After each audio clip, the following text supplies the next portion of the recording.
সকলোকে মোৰ চেনেললৈ আপোনালোক সকলোকে স্বাগতম জনাইছোঁ। ভাবিলোঁ আজি কিনো দেখাম।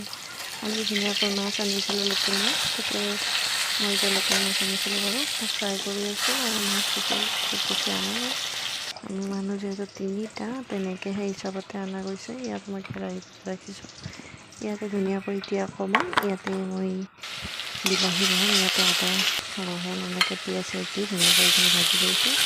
আৰু ইয়াতে তিনিটা মই ডাঙৰ চাইজৰ তিনিটা বিলাহী লৈছোঁ। অকণমান চিনি দিলোঁ কাৰণ বেছি টেঙা হ'লেও খাবলৈ ভাল নালাগে।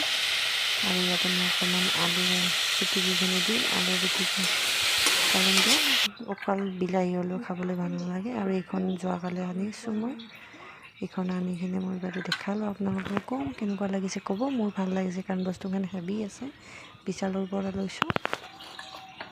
আৰু আগৰ ভিডিঅ'ত কৈছিলোঁ নহয় এইখন নাই মোৰ, সেইকাৰণে এইখন কিনি আনিলোঁ। কাৰণ এইটোৰ নামটো বাৰু কি মই নাজানো, আপোনালোকে কোনে জানে ক'ব। আৰু এই ধুনীয়াকৈ আলুখিনি দি এতিয়া আলুখিনি ধুনীয়াকৈ ভাজি ল'ম। আৰু ইয়াতে মই দুপিচ থৰকাৰা টেঙা দিম। অকণমান টেঙা টাইপৰ হ'লে ভাল লাগে খাবলৈ।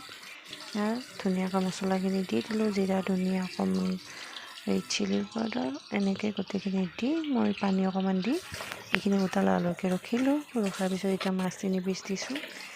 অৱশ্যে আগতে মাছ পাপাই নাখাইছিল, সেইটো কাৰণে আমি মাছ আমিও খাবলৈ নোৱাৰিছিলোঁ। 3জন মানুহ যদি এজনে নাখায় আৰু দুজনে কেনেকৈ খায়। সেইকাৰণে আমাৰ মাছটো অলপ কমেই চলিছিলে। এয়া হৈছে মুড়ি ঘণ্টা বহাইছোঁ।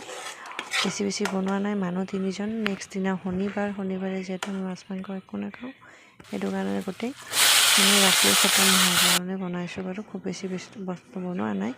এয়া ফাইনেলি মোৰ থালিখন ৰেডি।